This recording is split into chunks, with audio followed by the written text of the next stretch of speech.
歡迎返嚟老友記食得健康 Channel， 想問下大家雪櫃入面而家有冇一碟尋晚食剩嘅餸？有人一聽到隔夜三個字就覺得一定唔安全，亦有人話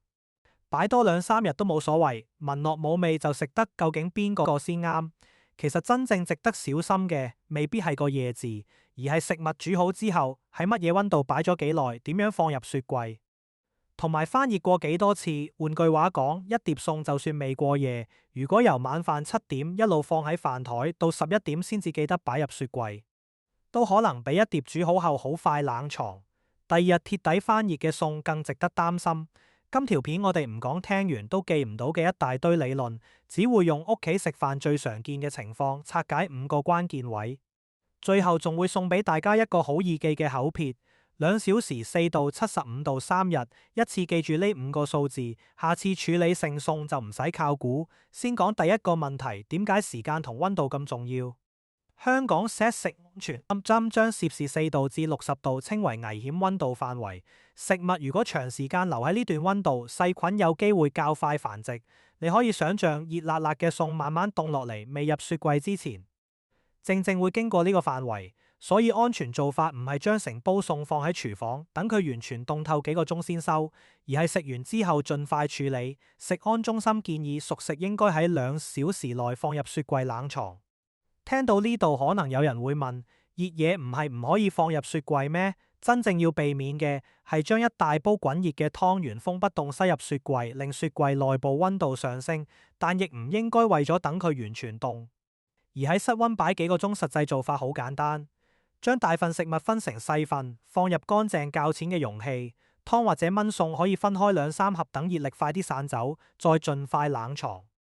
咁樣比一大煲慢慢攤凍有效得多。仲有一個小習慣好實用，未開飯之前，如果你已經知道煮多咗，可以用乾淨餐具先將聽日嗰份裝起，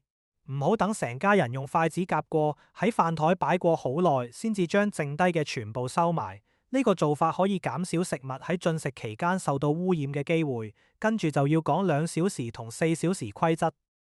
如果容易變壞嘅食物離開雪櫃少過2小時，一般可以立即食，或者放返入雪櫃留待之後食。如果已經放咗2至4小時，就應該即刻食用，唔好再放返入雪櫃留到第二餐。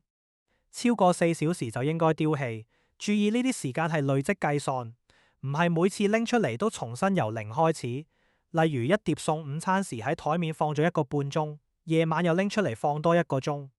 唔可以當夜晚者擺咗1個鐘，2次時間要加埋一齊。咁屋企平時要唔要攞住秒粒食飯？梗係唔使，你只需要養成一個簡單習慣，食完就處理，唔好一路睇電視傾電話。幾個鐘之後先醒起仲有碟餸喺台面。第二個關鍵數字係4度，雪櫃冷藏格應該保持喺攝氏4度或以下。好多雪櫃個旋鈕折寫1至5檔，未必等於實際溫度。如果想知道準唔準，可以放一個雪櫃溫度計定期睇下。雪櫃亦唔好塞得太滿，冷空氣要流通先容易保持穩定溫度。剩餸應該用有蓋容器或者包好，生食同熟食分開擺，避免生肉汁滴到熟食上面。一般做法係即食同熟食放上層，生肉家禽同海鮮密封後放較低位置。有人會話我個雪櫃好凍㗎，擺1個星期都得啦，但凍唔代表時間會停止。香港食安中心建議冷藏剩餸如果放超過3日就應該丟棄，所以第3個要記住嘅係3日，最好喺盒面寫低日期，或者將最新放入去嘅擺後面，舊嘅擺前面，咁打開雪櫃就知道邊盒要先食，唔使靠記憶估呢盒好似係前日，又好似係上星期。如果3日內都食唔切，可以考慮及早冷凍，但冷凍前一樣要做好分裝同標示日期到真正食嗰陣。應按食物種類用安全方法解凍，唔好成晚放喺廚房台面慢慢解凍。第4個關鍵係翻熱，剩餸唔係暖翻就算，應該鐵底翻熱至中心達到攝氏75度，或者整體熱到冒煙。用微波爐最容易出現外面滾中心仲凍嘅情況，所以中途要攪拌或者將食物轉位之後再確認令中間都熱透。湯汁同炆餸就要充分加熱，份量太大可以先分細份。屋企如果有乜溫度計探針，應該插入食物最後最中心嘅位置。亮度完記得清潔，冇溫度計都唔代表完全做唔到，只係要更加留意食物中心有冇鐵底熱透。第五個關鍵係只翻熱一次，點解？因為食物每次由凍變熱又由熱變凍，都會再經過危險溫度範圍，處理次數愈多，出錯機會亦會增加。最實際嘅方法係食幾多，就由大盒分幾多出嚟翻熱，唔好成盒反覆加熱再放翻入雪櫃。講到呢度，好多人最想問嘅可能係，咁隔夜菜係咪特別容易有亞硝酸鹽，永遠唔食得？呢個講法將問題講得太簡單。香港食安中心做過熟菜硝酸鹽同亞硝酸鹽研究，樣本喺攝氏0至4度冷藏，一晚後未檢出亞硝酸鹽，相反樣本放喺室溫一段時間，部分亞硝酸鹽含量就有上升。呢個結果想提醒我哋嘅唔係所有菜隔一晚就自動變危險，而係煮好之後有冇盡快冷藏，儲存溫度啱唔啱先係真正關鍵。當然，蔬菜煮好後盡早食，口感同品質通常都會好啲，但唔需要單憑過咗一晚就作出一刀切判斷。又有人會問，聞落冇酸味，睇落冇變色，係咪就安全？外觀同氣味可以幫你發現明顯變壞，但唔可以當成唯一安全測試。有啲會令人不適嘅微生物，未必令食物出現明顯臭味、變色或者奇怪味道，所以唔好為咗試食而試一啖。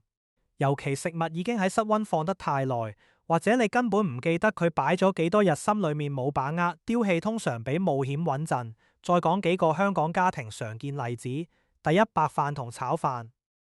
佢哋同樣要跟時間同溫度原則，食剩就盡快分成淺盒冷藏，唔好將電飯煲關電後放到第二朝先處理。第二，老火湯成大煲湯，散熱慢可以分裝，或者用合適方法加快冷卻，再放入雪櫃，第二日飲幾多就翻熱幾多。第三，打邊爐台面上嘅生肉同熟食接觸頻繁，食剩嘅材料如果已經喺室溫放咗好耐，就唔應該因為未煮過好浪費而一律收翻入雪櫃。第四，外賣由餐廳煮好運送到屋企，再到食完室溫時間已經開始累積，唔好只由你放低筷子嗰刻先計。第五，長者、孕婦、幼童或者免疫力較弱嘅人，食物安全更加要小心。如果醫護人員按你嘅身體情況俾過特別建議，就應該跟翻個人指示。仲有兩種情況值得預先諗定。第一係停電，如果唔知道雪櫃停咗幾耐，或者入面嘅食物已經明顯唔再凍，就唔好因為煮熟咗應該冇事而冒險。第二係帶飯返工，朝早由雪櫃拎出嚟之後，應該盡快放入公司雪櫃。如果冇雪櫃，就要用合適嘅保冷袋同冰，仲冇由朝早一路放到午飯先算。翻熱時亦要確保好中心熱透至於容器，有蓋乾淨適合接觸食物就最基本。淺身盒有助較快冷卻，細盒就方便每次只取一餐份量。透明盒仲有一個好處就係溶喺一理到入面係乜，不過無論透明定不透明，寫日期先係最可靠。你亦可以每星期揀一日做雪櫃巡查，將3日內要食嘅熟食放到最當眼位置，已經過期或者唔記得日期嘅就處理掉，再抹乾淨有食物汁液嘅位置。呢啲做法唔花巧，但真係可以避免一盒餸由前排一路推到最後，直到你都唔記得佢幾時出現。依家同大家做一次贈送5步檢查：第一，幾點煮好，喺室溫總共擺咗幾耐；第二，有冇喺2小時內分裝同冷藏；第三，雪櫃係咪4度或以下，盒面有冇日期；第四，仲係咪3日之內；第五，今次可唔可以只分出需要嘅份量，翻熱到中心75度，而且唔再翻熱第二次。如果第一條已經達唔到，或者食物超過4小時留喺室溫，就唔好單靠聞落冇事，說服自己食埋佢。最後幫大家將成條片濃縮成一句：2小時內入雪櫃，4度或以下冷藏，75度鐵底翻熱，3日內食完至翻熱一次，室溫超過4小時就丟棄。你會發現真正需要提防嘅唔係午夜12.1度食物突然變壞，而係食物喺危險溫度停留得太耐。今晚食完飯不妨望一望台面同雪櫃，大煲餸有冇分細盒，盒面有冇日期，雪櫃係咪塞到連冷氣都行唔到？改1-2個小習慣已經比靠傳言判斷實際得多。今日內容係一般食物安全資訊，唔代替醫生或營養師按你個人情況提供嘅建議。如果你覺得呢個2小時、4度、75度、3日一次口撇實用，可以分享俾屋企人。等大家下次處理剩餸都更有把握。下一集我哋會講一個朝早好多人都遇到嘅問題：麵包過咗最佳食用日期，係咪真係一日都唔可以食？多謝大家陪我傾到最後，我哋下次再見，拜拜。